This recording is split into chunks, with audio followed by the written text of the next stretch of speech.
La Sociedad Dominica de Medios de Comunicación, Sodomco, presenta A Pensar Más con Rosa María Palacios.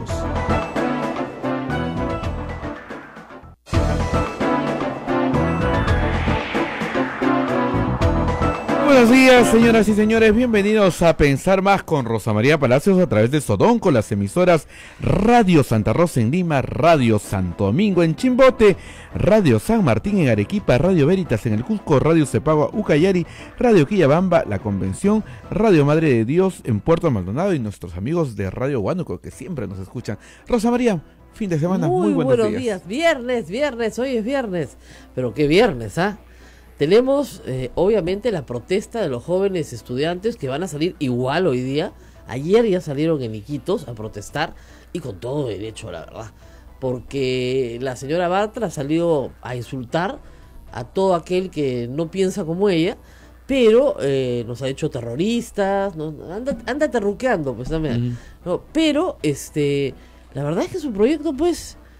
no tiene ni pie, no es que no se entienda, se entiende bien. Dicen, no han entendido el proyecto. No, se entiende clarísimo. Promueve el trabajo gratuito. Y el trabajo gratuito está prohibido por la Constitución del Perú. Ella señala que en ningún momento se ha dicho que van a trabajar 3 años. Nadie ha dicho eso.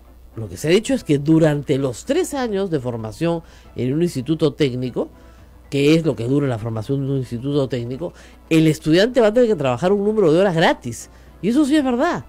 ¿Cuántas horas? 448 horas. Lo que quiere decir es que a media jornada, o sea, de lunes a viernes, y sin parar, es casi 6 meses. Gratis. La cara de Naila, me va a morder un brazo. ¿Qué es que hablo de esto? Me mira como diciendo, no me cuentes. 6 meses. Y supongamos que esta persona quiere trabajar, porque tiene que trabajar en otro trabajo para poder comer, ya tiene que completar estas horas, porque si no se gradúa. Entonces tendría que trabajar por lo menos 2 horas diarias, todos los días, 1 año. O 448, ¿no es cierto? Son 1 hora todos los días. Tendría que hacer turno todos los días. Tendría que hacer su hora gratis, diaria, durante 2 años. O sea, es realmente quitarle el tiempo a los jóvenes que tienen escaso para conseguir algo que les permita subsistir. Es ridículo. Alguien me decía, no puedo creer que estemos discutiendo si a los practicantes se les paga. Además, ojo, a los practicantes se les paga el sueldo mínimo, no se les pagan fortunas, ¿ah? A veces algunos sitios más generosos pagan un poquito sobre el mínimo, sobre todo los practicantes ya de último ciclo, cuando quieren que se queden, entonces te ofrecen pues 1000 soles, ¿no? Cuando mucho. Pero cuando mucho. Entonces no es que, ¡ay, qué bárbaro! Ahora, en la exposición de motivos, la señora Bartra dice que solamente hay 60.000 contratos, convenios de prácticas profesionales inscritos en el Ministerio de Trabajo. Sí, pero en la informalidad en que vivimos, eso no quiere decir, ¿no es cierto?, que esos sean los únicos jóvenes que practican en el Perú. Es decir, hay jóvenes que practican en la informalidad y les pagan. Una ley que dice que no les tienen que pagar, aun cuando no tengan el convenio, lo que va a terminar generando es, oye, ¿sabes qué? A tu gente, a tu grupo de tu edad, no se le paga. Porque tu trabajo no vale. Y yo creo que una de las cosas más importantes es que la gente aprenda a valorar el trabajo. Y además, como ser humano, yo creo que una persona a la cual no le pagan por hacer un trabajo, no se siente valorada. Y eso no es formativo, señora Bartra, es lo menos formativo que hay. Cuando a ti te pagan algo, un poquito, no importa cuánto, ya, olvídate la cantidad, pero te están pagando, significa que tu trabajo vale. Y la gente se define mucho por el valor de su trabajo, porque si tu trabajo no vale, ¿no es cierto?, entonces no te pagarán nada, entonces tú no vales nada. Es decir, lo menos formativo que hay. Hoy en la República, por supuesto, se están riendo bastante de Rosa Bartra. Hay una caricatura de Carlín buenísima, no sé si la has visto. No. Tienes que chequearla. Donde hay un joven haciendo un trabajo, ¿no es cierto?, en un taller, y al lado hay otro joven haciendo el mismo trabajo en el mismo taller, y la mujer dice, no, pues no se dan cuenta de la diferencia, ¿no? Él está, así se llama la ley, ¿no? asumiendo una actividad formativa en el mundo real. ¿Ya? Eso no es trabajo. El otro día está trabajando y están haciendo exactamente lo mismo, ¿no? Es actividad formativa en el mundo real, ¿no? Como si el mundo real fuera ajeno a los jóvenes, ¿no? A ver, uno trabaja, el otro hace actividad formativa en situación real de trabajo y por eso no se le paga. Es perverso no ver la diferencia. Buenísima la caricatura. Discúlpenme que son palabras textuales de esta señora, que es abogada, química farmacéutica y que en alguna de sus carreras debe haber hecho prácticas, ¿no? Supongo, porque gratuitas, de repente tiene algún problema en su pasado, ¿no? No le pagaron sus prácticas, qué sé yo. Pero no puede ser que pretenda, ¿no?, que todo el mundo que no piensa como ella, además, es terruco. El titular, terrorista. Los que no me entienden, terroristas. Todos son terroristas. Terrorismo es un delito. Si esta señora va a imponerle, ¿no es cierto?, a la gente la chapa de terrorista, que presente sus denuncias en el Poder Judicial, ¿no es cierto? Es terrible. Hoy la protesta va, de todas maneras, no a la ley de los esclavos. Me parece muy bien. Y eso servirá para evidenciar varias cosas, ¿no? Primero, que efectivamente hay personas todavía en el Perú, jóvenes sobre todo, que en la informalidad no se les paga. Y eso sí es verdad, ¿no es cierto? Se les da almuerzo, se les da movilidad, a veces se les da algunas ventajas, pero no se les paga. Otros, a los cuales sí se les paga, pues se les paga algo muy lejano del sueldo mínimo vital, de la remuneración mínima vital que establece la ley. Hay una ley que establece todas las modalidades formativas en este momento. Esa ley es bastante clara, no es nada complicada. Ahora, claro, con este Congreso a veces la palabra archivar no la entienden. De repente no la entienden, ¿no? Por ejemplo, este proyecto de la señora Bartra, lo que hay que hacer es archivar. ¿Ok? Nada más, archivar. Pero esa palabra no la entienden, pues. Sí, con la Corte Interamericana le dice archiven y tienen que pedir una aclaración. Esa tampoco la van a entender, ¿no? Pero es archiven. Esto se archiva, ¿no? Han decidido marcharse atrás. ¿Sabes qué ha sido también muy curioso, no? Esta norma se aprueba en la Comisión Permanente con el voto en contra de la izquierda, pero con el voto a favor del gobierno. Así es. Y de Acción Popular y del APRA. Todos votaron a favor. Cuando han visto la bola de nieve que se ha armado, ahora dicen que en realidad ya no están de acuerdo. Entonces la pregunta es, ¿qué cosa votan? Que ni siquiera se dan cuenta de lo que están votando. O sea, ni siquiera se dan cuenta de lo que están votando. Esta es una modificación a una ley vigente que ya establece cuáles son las modalidades formativas. Que establece que las modalidades, hay varias, hay prácticas preprofesionales, prácticas profesionales, pasantías, hay pasantías para profesores, por ejemplo, pasantías para personas profesionales que van a otro lugar, pero todas estamos hablando de modalidades de contratación. ¿Te das cuenta? Formativas, pero de contratación de trabajo. En todas hay una contraprestación económica. En todas. Si ustedes quieren, no la llamen remuneración para que no se cree el vínculo permanente. Pero ahí donde hay subordinación y hay una contraprestación económica, hay trabajo, pues. ¿No? La verdad es que es increíble, increíble. El otro tema a comentar, que no puedo dejar de comentar, es la sorpresa ayer por una entrevista publicada en el diario Gestión al fiscal Vela. El fiscal Vela, el fiscal Rafael Vela, que es coordinador de la Fiscalía de Lavado de Activos, ha contado, bueno, lo que todos sabemos, ¿no?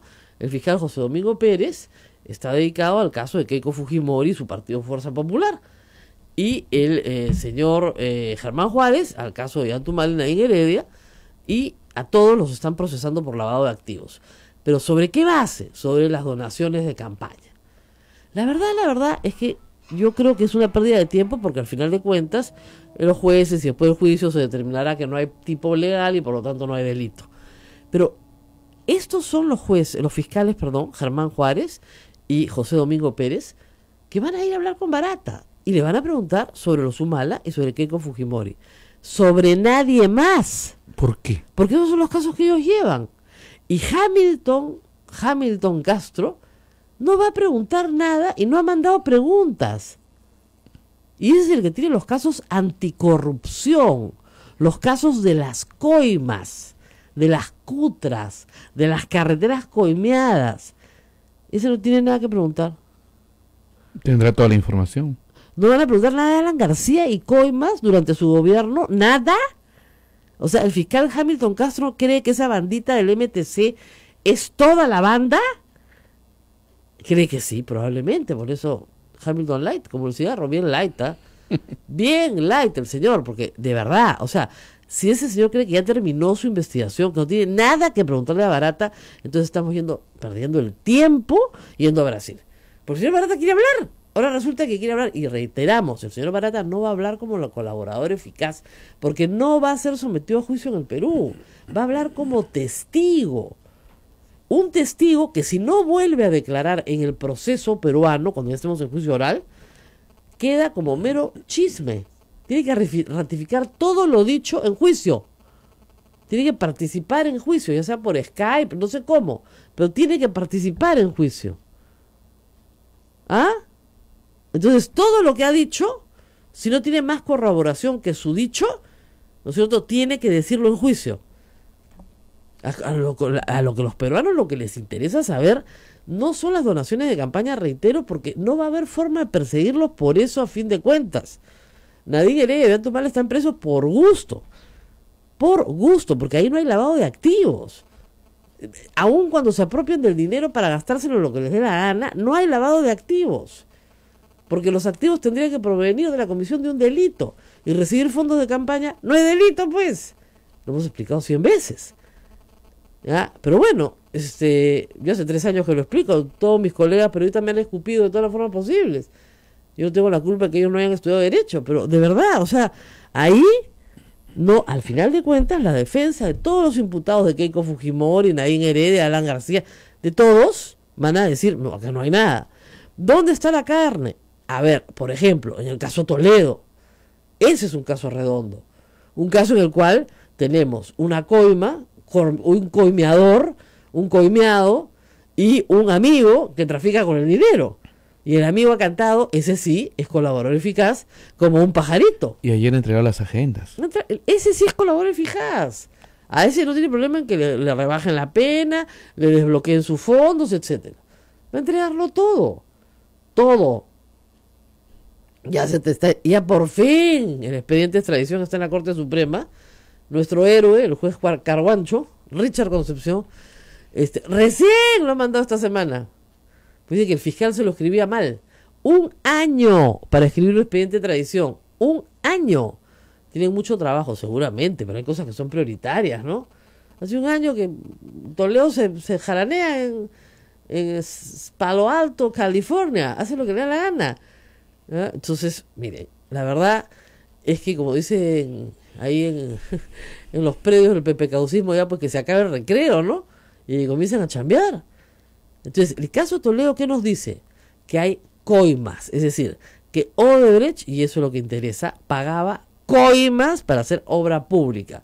Sabemos que las pagó durante el gobierno de Toledo, lo sabemos. Sabemos que le pagó a Alejandro Toledo, sí lo sabemos. Sabemos que le pagó a alguien más, no lo sabemos. No van a preguntar nada sobre Pedro Pablo Kuczynski. No van a preguntar si Pedro Pablo Kuczynski obtuvo contratos con Odebrecht, ¿no es cierto? Acuérdense ustedes que Pedro Pablo Kuczynski es ministro 2 veces. Marcelo Odebrecht dice que le era una piedra en el zapato. Se puede estar refiriendo a su primera gestión como ministro, del 2001 al 2002, y no de la gestión de ministro del 2004 al 2006, donde Westfield comienza a tener, y First Capital, contratos con Odebrecht, ¿no es cierto? Eso no le van a preguntar. No le van a preguntar de eso, porque es un caso de corrupción y el señor Hamilton Castro no ha mandado sus preguntas. ¿Cómo no le van a preguntar por eso? Porque no le van a preguntar por eso. ¿Ya? Así de grave. Y luego, en el gobierno de García, hay efectivamente una serie de funcionarios de viceministro para abajo y menor rango involucrados en las coimas del metro de Lima, en el tramo 1 y esperemos que también en el tramo 2, porque hay bastante que contar ahí. ¿Qué sabemos de eso? No. Del viceministro para abajo nomás coimeaban. Sí, Juan, ¿acaso el viceministro y su bandita eran los que firmaban las resoluciones para que la obra se ejecute? No, ¿no es cierto? ¿Quién firmaba? El presidente de la República y el ministro. ¿No los van a investigar? No. ¿Por qué? Porque es Alan García. Y en el caso de Humala, están investigando donaciones de campaña cuando podrían investigar Gasoducto Sur. Gasoducto Sur, que es un caso mucho más interesante de investigar. Yo no digo que ninguno de estos personajes sea culpable, sino que por lo menos investigue. Se trate de encontrar la verdad. O sea, tenemos una empresa que ha dicho públicamente ante el mundo que coimeaba en el Perú. No una, sino varias veces. No ha dicho todas las veces que coimeaba. Bueno, hay que ir a preguntarles todas las veces que coimeaba. ¿Están dispuestos a hablar? Ok, muy bien. ¿Y qué les vamos a preguntar? ¿Sobre 2 casos? Nada más que sobre 2 casos de donaciones de campaña. Entonces, ¿qué está esperando Kuczynski para ir a la Comisión Lavallato si el señor Barata no va a hablar de él? Porque él piensa que va a hablar de él. Bueno, Él dijo porque que... no sabía. Ahora resulta que el señor Hamilton Castro ha decidido, nuestro flamante fiscal anticorrupción, que no hay nada que preguntarle. O sea, van Vela, va Juárez Atoche. Vela le pregunta por Keiko, Juárez Atoche le pregunta por Nadine Heredia. ¿Listo?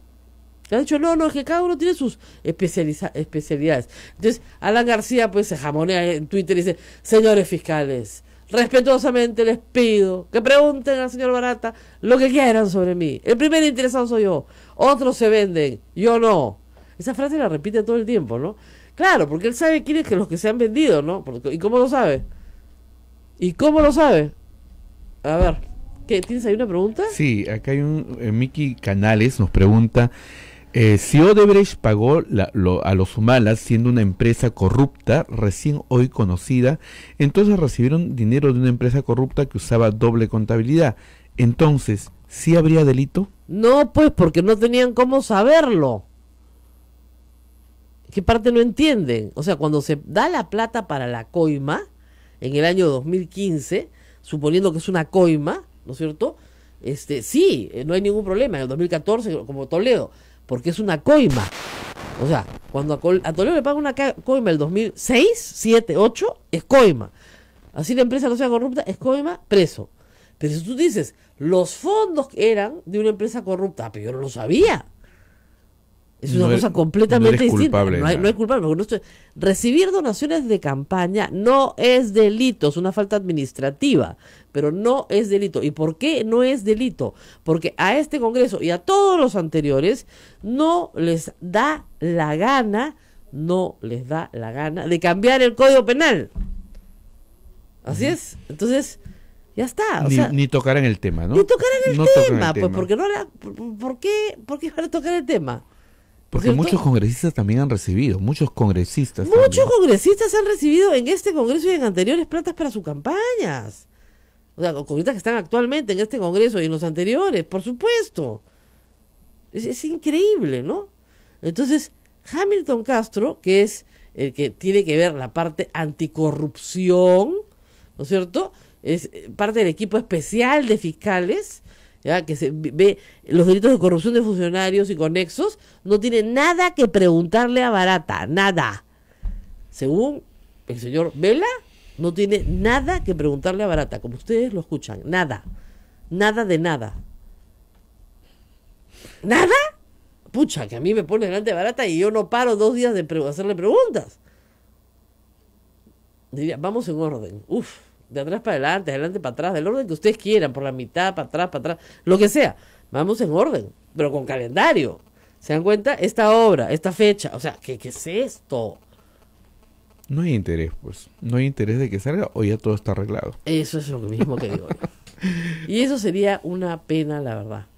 Porque ya ahora sí tenemos un testigo que quiere hablar, que efectivamente por el testimonio de Gustavo Gorriti señala que quiere hablar, pero que su vida personal, como le pasa a todas estas personas, pues ha pasado por un terremoto, ¿no? Claro. O sea, de ser importante, famoso, conocido, ahora es un apestado. Entonces,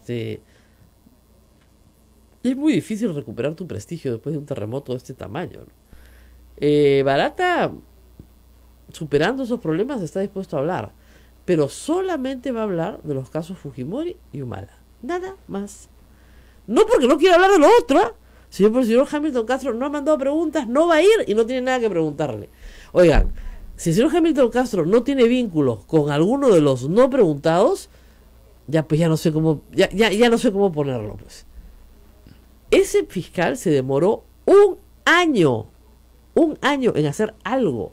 Cuando la cabeza de Pablo Sánchez en diciembre estaba así, sobre el matadero, ¿no es cierto? Comenzaron a moverse. Pablo Sánchez debe haberlo sacado hace mucho tiempo. Hace mucho tiempo. Pero no los tocan. Intocables. Intocables, pero intocables. Intocables. Y eso a mí me parece, la verdad, francamente, es muy raro. Es un escándalo, de verdad, que se descubra además esto el día 22, cuando el interrogatorio es el día 27. A 5 días del interrogatorio. A 5 días del interrogatorio nos enteramos que solamente van a hablar de Fujimori y solamente de Humala. Y los dos no son casos de corrupción. Son casos de un supuesto lavado de activos para recibir fondos de campaña. O sea, no hay delito. No hay delito, pues. Van a ir a preguntar babas. ¿Le dio plata? Sí, le dimos plata. ¿Dónde? ¿Cuándo? Ah, ya, listo. Sí, les dieron plata. Ya, listo. ¿Y cuál es el delito? Y la diferencia es que Keiko Fujimori está en su casa con el mismo testimonio y los humanos están en la cárcel. Explíquenme ustedes por qué funciona eso en el Perú. Tampoco sé.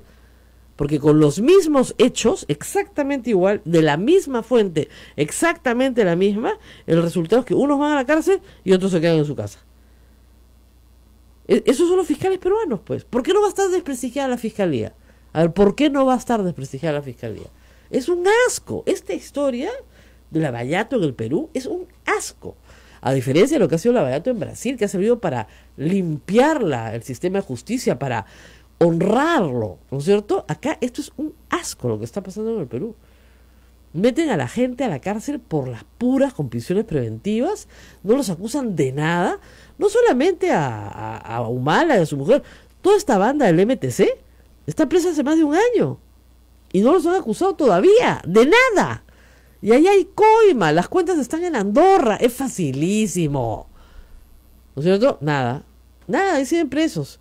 Aquí en el Perú te meten a una cárcel, te pudres en la cárcel, algún día te juzgan y sales inocente. Y casos tengo montones, cuando quieran. 8:23, vamos a ir a la pausa y vamos a conversar justamente sobre la administración de justicia que involucra a fiscales y a jueces. ¿Por qué tenemos estos fiscales y jueces? ¿Por qué? O sea, ¿quién los elige? Ah, pues, ahí está la madre de todos los corderos. Los elige el Consejo Nacional de la Magistratura.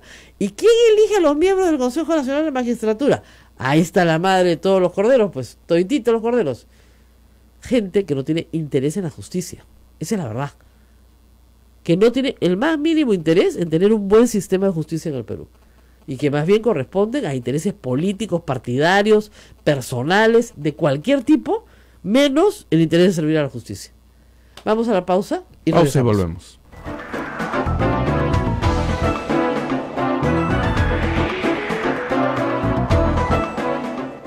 Sodomco, Sociedad Dominica de Medios de Comunicación.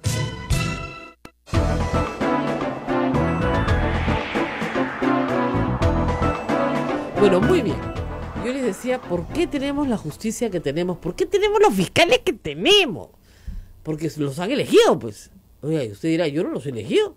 No, la Constitución establece un mecanismo por el cual hay un Consejo Nacional de la Magistratura, que es la palabra más aburrida del planeta. Cada vez que yo la pronuncio, si tenía una productora me decía que el rating se envía a 0.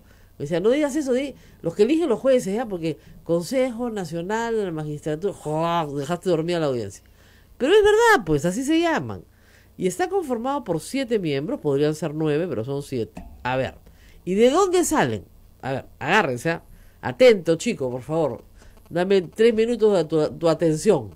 A ver, Naila, después me lo recitas, A ver, uno sale de la Corte Suprema. O sea, los vocales de la Corte Suprema escogen un delegado, juez, que se va al Consejo Nacional de la Magistratura, ¿ok? Un representante, por llamarlo de una manera. Y los fiscales también escogen a un fiscal. Normalmente el que se va a retirar, a ese lo mandan al Consejo Nacional. El que se va a quedar sin chambita, a ese lo mandan al Consejo Nacional de la Magistratura.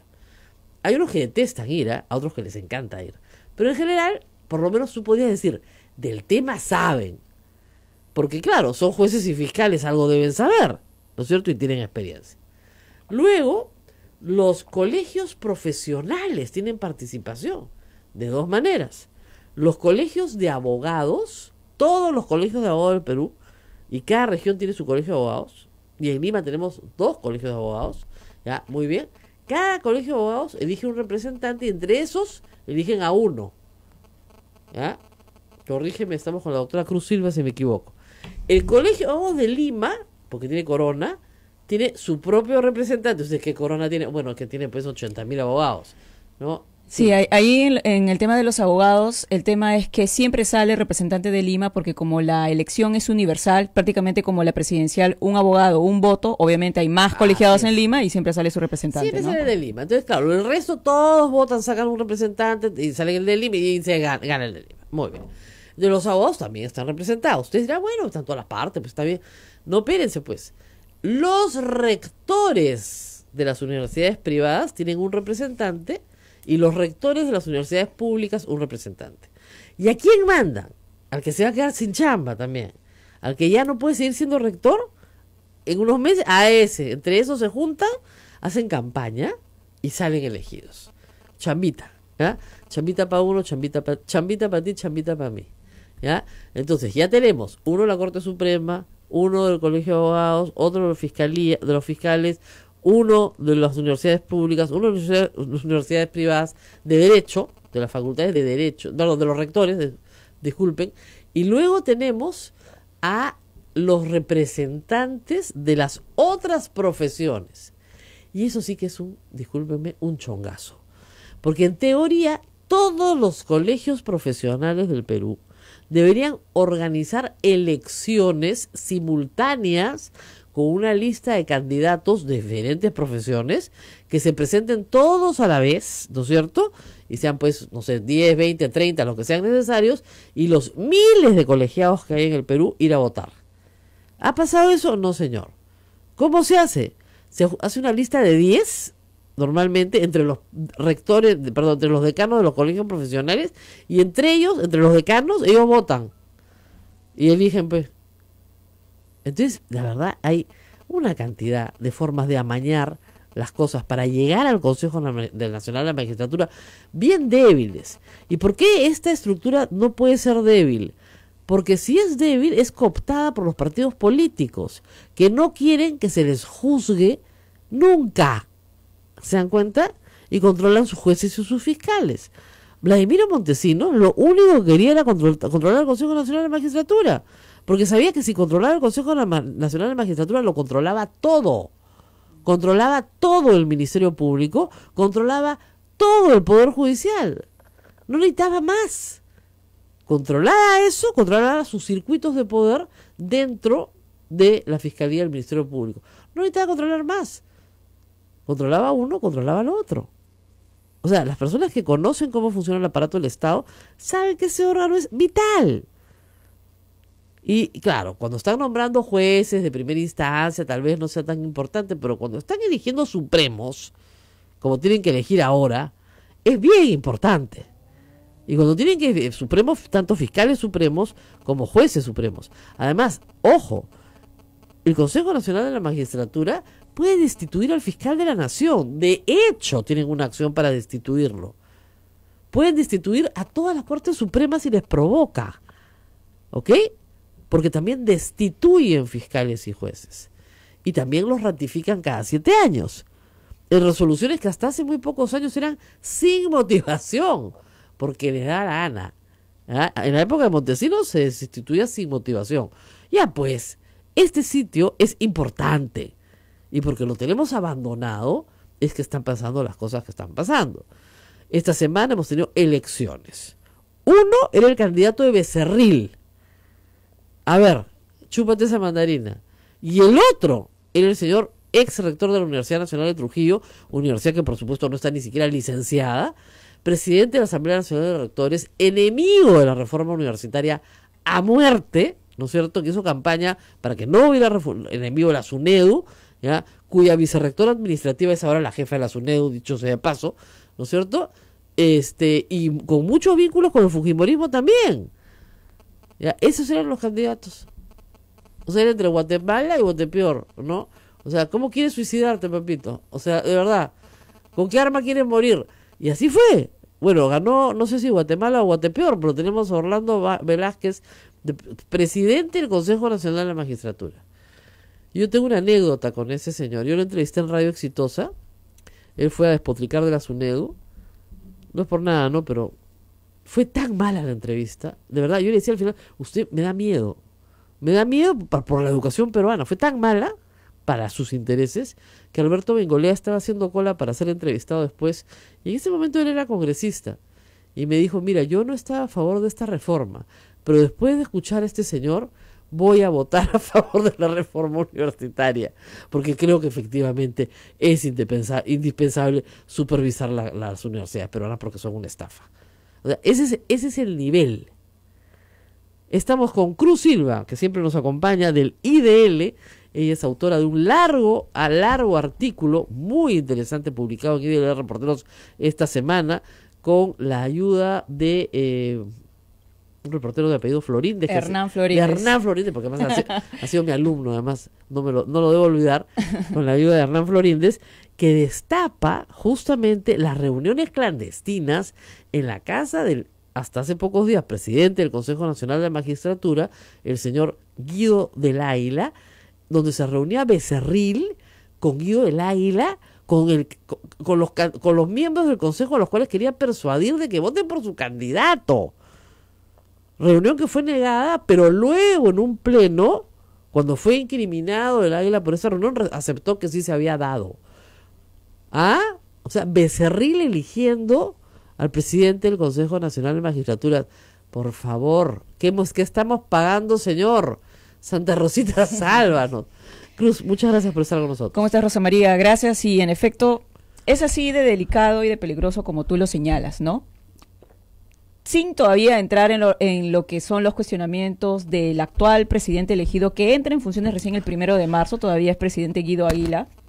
El tema de Becerril es sumamente delicado. Al día de hoy, Guido Águila, presidente del Consejo, que armó esa reunión en su casa con Becerril, deberían estar siendo denunciados penalmente y de oficio por la Fiscalía, porque de lo que estamos hablando es un presunto tráfico de influencias. Así es. Aún cuando Becerril tenga inmunidad parlamentaria, aún así la denuncia se puede plantear. Así es. Y luego de que se plantee, esperar a que el señor deje de ser congresista, porque tenemos la esperanza de que no será reelegido, y que en agosto del año 2021 pueda continuar su proceso. Así es, así es. Y no solamente eso, ¿no? Sino que hay otro tipo de responsabilidades. Con esta reunión hay responsabilidad política de Águila, el presidente del Consejo, porque está haciendo que un político interfiera en lo que es una elección que representa la máxima autonomía de su institución, que era la elección del presidente del Consejo Nacional de la Magistratura. Eso debería promover por parte de los congresistas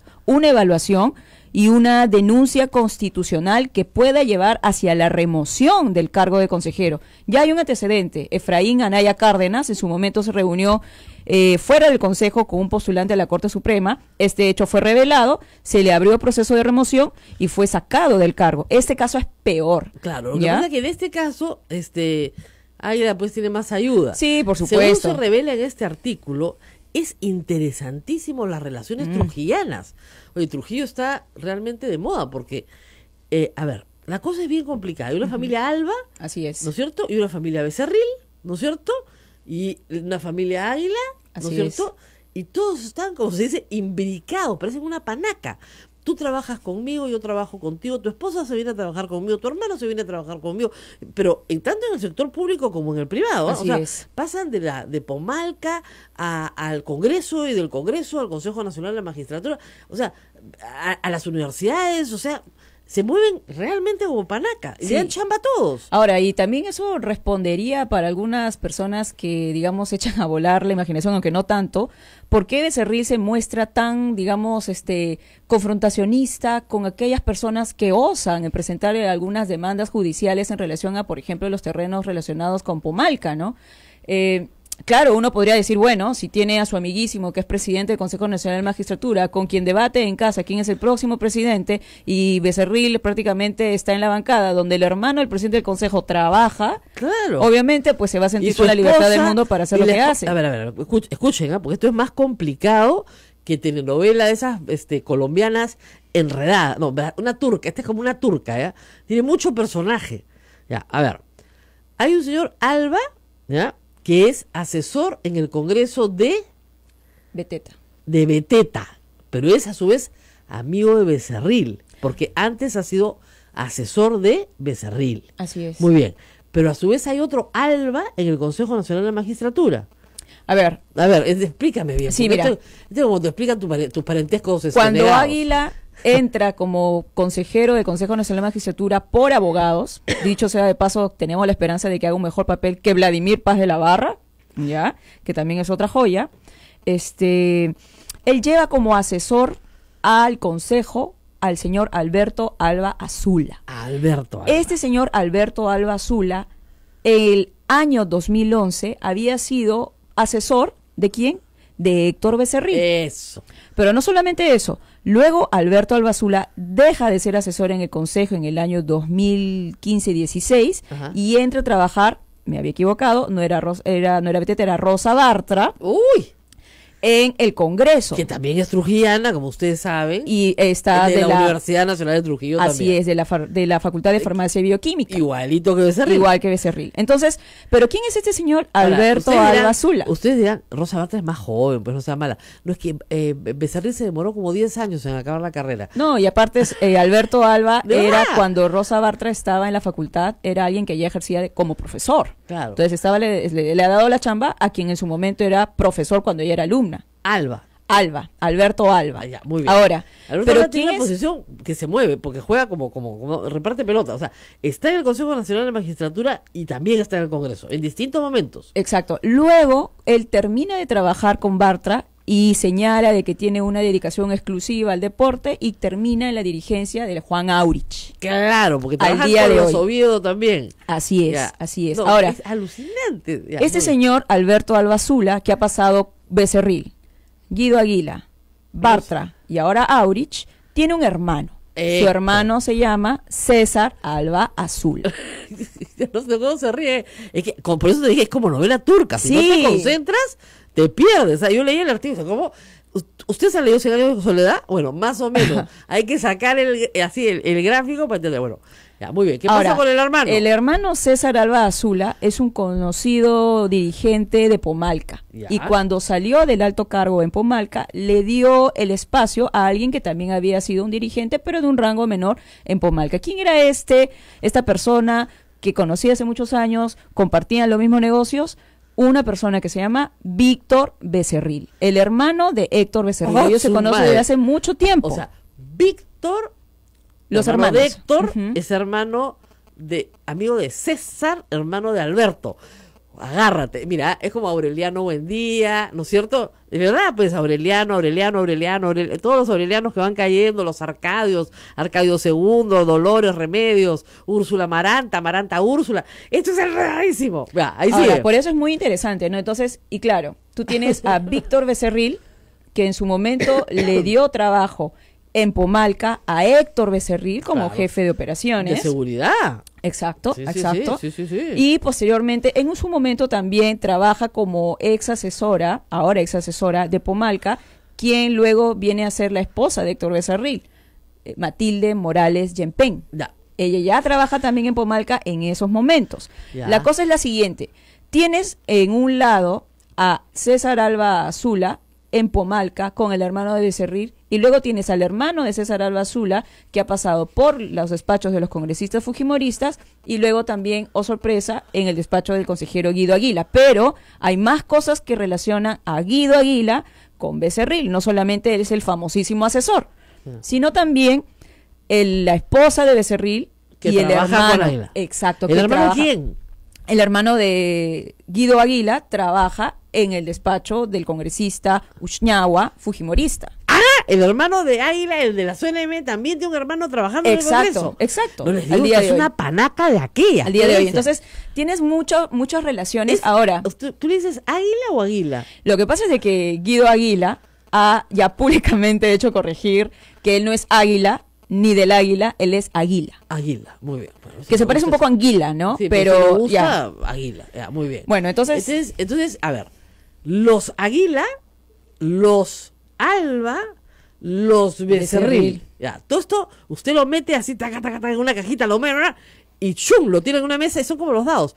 Aparecen en Pomalca, en el Club Aurich, que son todos de los Oviedo, Sí, o sea, así el es, Grupo el Grupo Oviedo, Oviedo. ¿no es cierto? Ese es su lado privado, Congreso de la República, Consejo Nacional de la Magistratura. Así es. Paso. Ahora, es muy delicado. Entonces, claro, uno decía, ¿qué hace trabajando la esposa de Becerril? Qué coincidencia. ¿Qué hace trabajando el hermano del consejero del Consejo Nacional de la Magistratura del Congreso? Coincidencia. ¿Qué hace el doctor Becerril? ¿No? Doctor, porque luego fue autor de proyectos de ley relacionados al Consejo Nacional de la Magistratura, justo en la época donde Guido Águila es presidente. Qué coincidencia. ¿Qué hace el señor Becerril proponiendo que todos los poderes de disciplinarios internos del Poder Judicial pasen exclusivamente al Consejo Nacional de la Magistratura? Qué coincidencia. Luego te encuentras con el descubrimiento de esta reunión en la Casa de Águila, propiciada por Águila, donde Becerril habla, de acuerdo a las fuentes, en nombre de la bancada y pide a otro consejero que vote por su candidato, que era el señor Julio Gutiérrez Peve.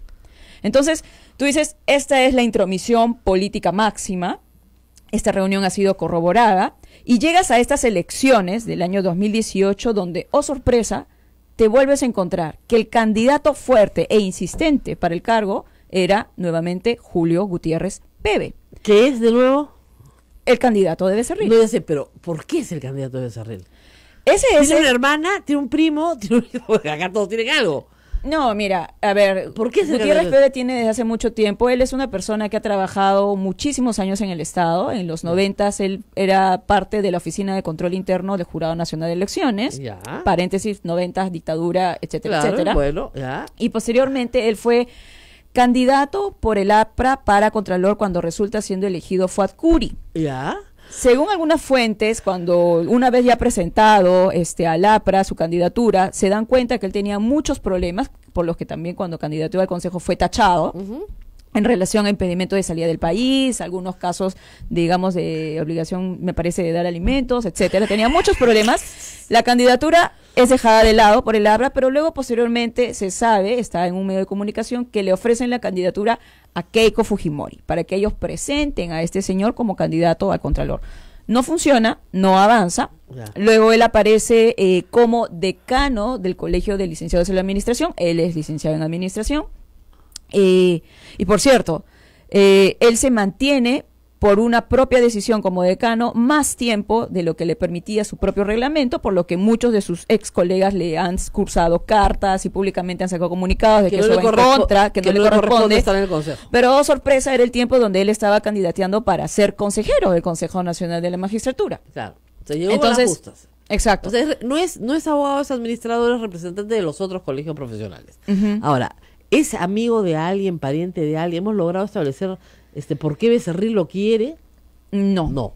Todavía no sabemos. Sabemos que es el candidato de Becerril, eso está clarísimo. Así es. ¿Por qué? No lo sabemos. Ahora, Gutiérrez Peve ha estado muy relacionado con el partido aprista, el solo hecho de que su candidatura Claro, sea lógico. presentada y avalada por el APRA. Ahora, mira, Fujimori, el fujimorismo y el aprismo, aunque lo digan que no, Trabajan son juntos. socios. En o sea, este tipo de cosas, estas cositas trabajan juntos. Sí. entonces, por ahí podría venir la relación, sin duda vamos a seguir investigando, pero lo cierto es que se ha corroborado por la reunión en la Casa de Águila y porque Águila también ha promovido la elección por su propio lado de Julio Gutiérrez Peve, que él es el candidato del Becerril. Claro, Es o sea, más, es el candidato de la panaca, pues. ¿sabes quién propone a Gutiérrez Peve el año pasado como candidato?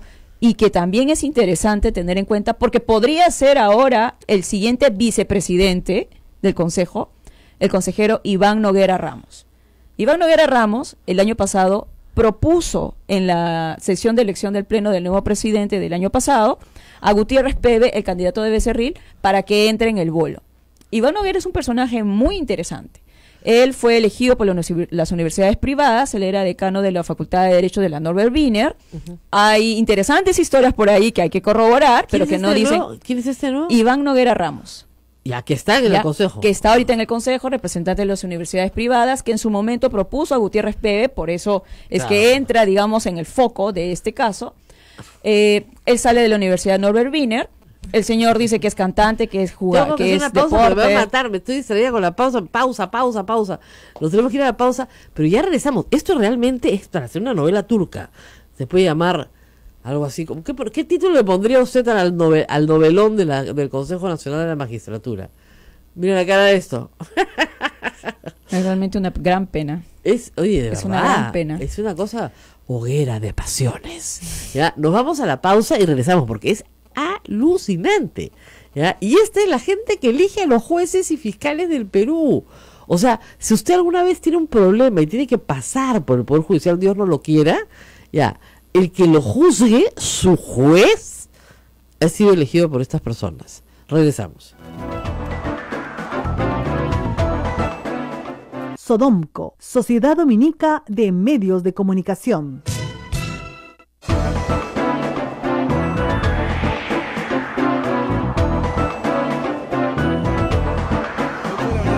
Minutos. Muchísimas gracias a todos los que nos están escribiendo. Katia Cuentas dice, ya me perdí un cuadro, por favor.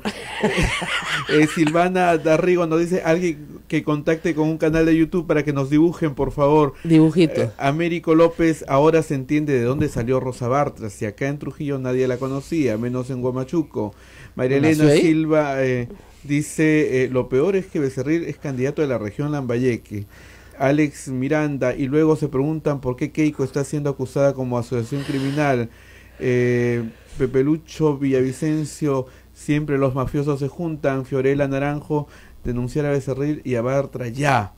Y bueno, y hay una cantidad de cosas. Bueno, lo que yo les dije es muy enredado. Entonces acá tenemos un grupo que funciona como panaca, digamos, donde yo trabajo aquí, mi hermano trabaja allá, tu hermano trabaja aquí, mi hermano trabaja allá, y ese es el tema. Entre los Alba, que no hay ningún Alba como consejero, pero están ahí siempre dando vueltas, Becerril, su esposa, y los Águila. Muy bien, los Águila, porque no quieren llamarse del Águila ni Águila. Ya, los Águila, muy bien. Entonces, ¿qué es lo que tenemos? Tenemos a 3 consejeros de los 7 que tienen, digamos, una tendencia fuji. ¿Ya? O sea, digamos, para ponerlo de alguna forma más sencilla, son amigos de Becerril. ¿Ya? Y ahí están Noguera, ahí está Águila y ahí está Gutiérrez, ¿no es cierto? Esos 3. Al frente hay 4 que obviamente son más que 3, ¿no es cierto? Pero el problema es que para elegir presidente del Consejo Nacional de la Magistratura necesitan 5, pues. Por eso en primera votación no se pusieron de acuerdo. Y en la segunda votación escogieron del grupo no Fuji, o sea, de esos 4, por unanimidad, a Orlando Velázquez. Que le podemos decir, ahora vamos a hablar de Orlando Velázquez también, ¿eh? Pero por lo menos no era del grupo Fuji. Ahora, podría pasarse al grupo Fuji, como nos ha dicho la doctora Cruz Silva, muy rápidamente, porque evidentemente si lo han elegido por unanimidad es porque le ha ofrecido la vicepresidencia a lo del otro grupo. Y el único que queda del otro grupo es Noguera. Así que, sorry flaca, esto está cerrado, ¿eh? Yo creo que el fujimorismo de una forma u otra está cooptando el Consejo Nacional de la Magistratura. Bueno, en principio ya lo tenía, ¿no?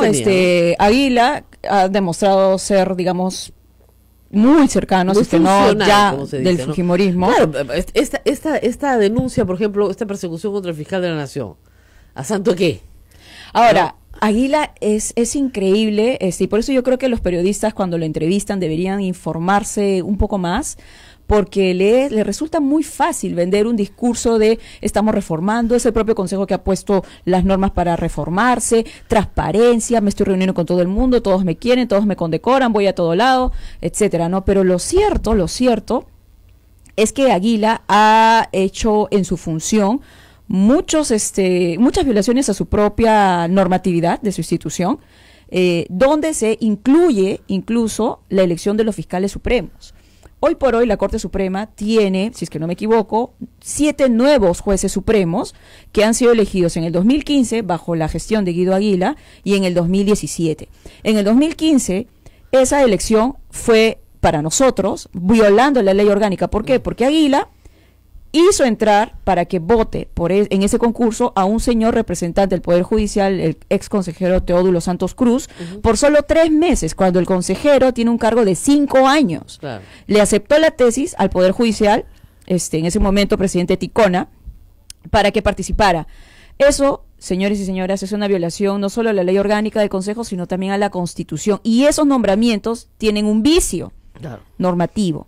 Pero bueno. ¿Quién es el que aceptó esto? Guido Aguila. Pero lo interesante es quiénes resultan elegidos en ese concurso fallido. Ahora, es que escúcheme, hay que decirle una cosa. Tienen un vicio normativo, pero son inimpugnables. Porque claro, cuando tú te vas al Poder Judicial a impugnar esos acuerdos, ¿qué juez se va a enfrentar al Consejo Nacional de Magistratura si lo votan al día siguiente? Ese es un problema y por eso el Congreso debería, entre paréntesis, el Congreso Fujimorista, le corresponde pues hacer la fiscalización sobre este caso. ¿Quiénes resultaron elegidos en el 2015 con estas fallas y con medio de cuestionamientos de falta de transparencia?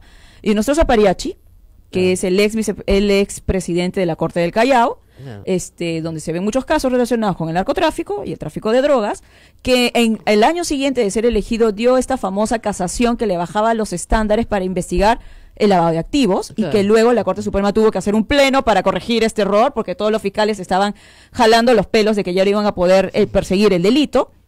Luego estuvo Ángel Romero Díaz, un magistrado muy relacionado con el APRA en sus inicios, y que en su momento fue destituido por otro Consejo Nacional de Magistratura, pero con un cambio de decisión a nivel de Tribunal Constitucional, muy cuestionado, pudo continuar en la carrera. Luis Arce García, que tiene como hermano a un presidente de una corte, no recuerdo si es de Ucayali o de Madre de Dios, que también tiene muchos cuestionamientos. No sé, ¿hay un conflicto de interés?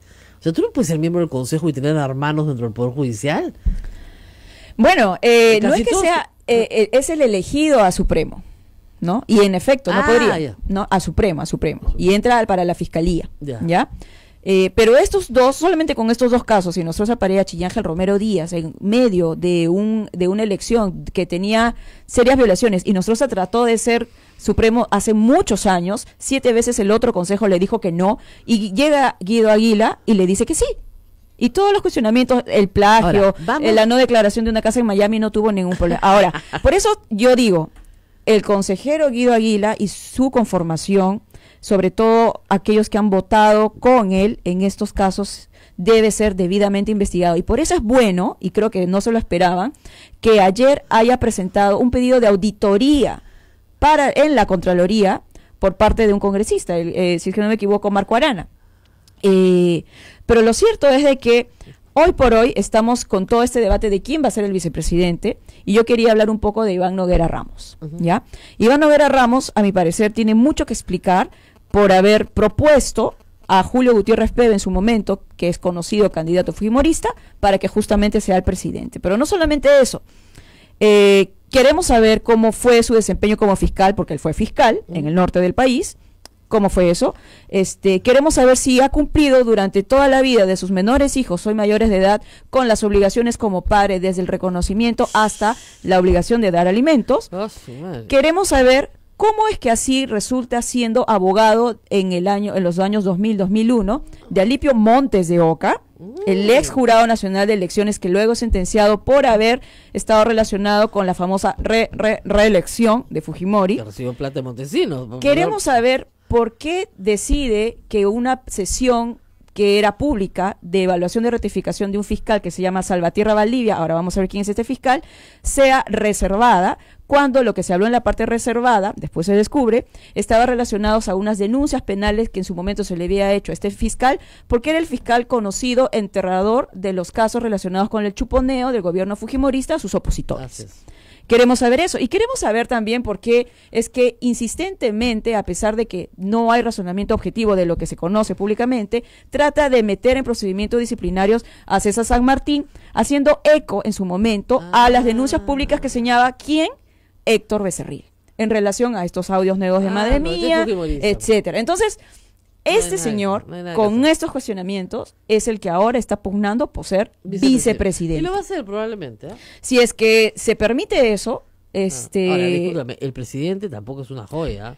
tiene muchísimos cuestionamientos y ese es el serio tiene, problema. Tiene denuncias, tiene 15 procesos penales. Mira, en su por momento, fraude, robo, peculado. Yo entiendo que una autoridad en una universidad, a veces pues hay denuncias banales, ¿no? Sí, efectivamente, frívolas. Sí. Pero no puedo creer que pues que tenga tantas denuncias por el uso de fondos públicos en la Universidad Nacional de Trujillo. Mira, hay diversos cuestionamientos respecto de Orlando Velázquez. En efecto, uno de los que más ha impactado y es justificado en la ciudadanía es la alta cantidad de denuncias que al momento de asumir el cargo en el año 2015 tenía.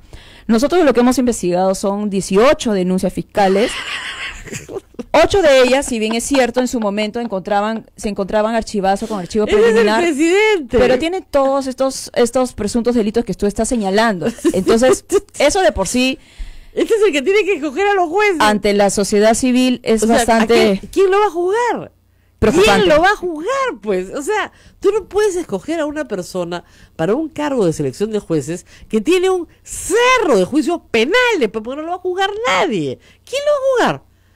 Ahora, mira, no solamente eso, ¿no? Hay otras O sea, cosas con razón se quiere meter desesperado. que debieron debieron verse muy bien, y por eso es que de repente era mejor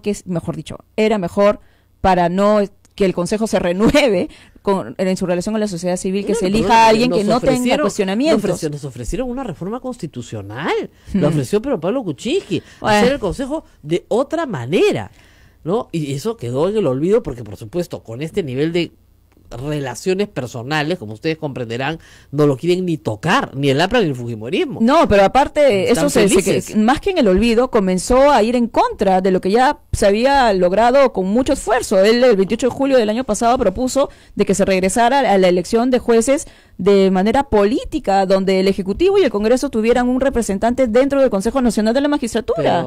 Peor. Bueno, acá nos han dado los títulos de cómo se llamará este novelón. La mano que mece la cuna, esa es buena, Cuna de Lobos, Macondo magistral, no, magistral no, tendría que ser, no, Macondo de la magistratura, ¿ya? Eso, porque es un Macondo, ¿ya? Las pasiones de Becerril y la banda de los juristas del norte. ¿No? Wow. ¿Ah? ¿Qué Wow, tal? qué pena. Qué pena, Qué pues, pena. pero en eso Es estamos. ahora, Nos tenemos que ir, Cruz. solamente un tema relacionado, hay que estar muy atentos a quien elige la vicepresidencia. Nosotros esperamos que no sea nadie de los relacionados a este tema fujimorista. Por favor, consejeros, piénsenlo muy bien. Y además tener en cuenta, para aumentar nuestras preocupaciones, este consejo es el que tiene encargado, por obra y gracia de Duberly Rodríguez, de elegir a todos los magistrados que van a ver el caso Lavallato en la Sala Penal Nacional y en el Sistema Especializado de Delitos de Funcionarios. Muero. ¿Para qué nos contaste eso al final? Es como la película que termina, ¿no es cierto? ¿No? Donde ya el mundo explotó, nos salvamos, ¿no? En fin, y de repente aparece la amenaza, ¿no es cierto? La manito que se eleva en la pantalla y dice, próximo capítulo. Bueno, en el próximo capítulo estará Cruz Silva con nosotros de todas maneras. Ella es abogada, ella trabaja en IDL, que tiene un seguimiento, por si acaso, de este tema durante años. Ella acaba de publicar un libro sobre esta materia. Paren la farsa. Paren la farsa se llama. Ese debería ser el nombre de la película. Paren la farsa. ¿Ya? Porque de verdad que no, ya no sabes cómo explicarte que una institución haya caído en manos justamente de las personas que deberían ser investigadas por jueces honestos y que utilizan esta institución para manipular la justicia de una manera tan arbitraria, tan cruel, de verdad, con las víctimas y con los inocentes. Nos tenemos que despedir. Es viernes. Sí, es viernes. Justamente ahorita, en este momento, arranca la misa del Señor de la Justicia. Vamos para allá. Corriendo, porque acá, De rodillas. de verdad, Y mucha sobre gente, chapitas. en su desesperación por no encontrar justicia en el Poder Judicial, viene a esta misa todos los viernes a las 9 de la mañana. La misa está repleta, la cofradía cada vez es más grande y hay muchísima actividad, porque lo que le piden a Dios, básicamente, es justicia, que no encuentran en esta tierra. Nos vamos. Cuídate, Que Rosa tengan María. un buen fin de semana. Buen fin de Nos semana. reencontramos el día Gracias. lunes. Gracias, Cruz.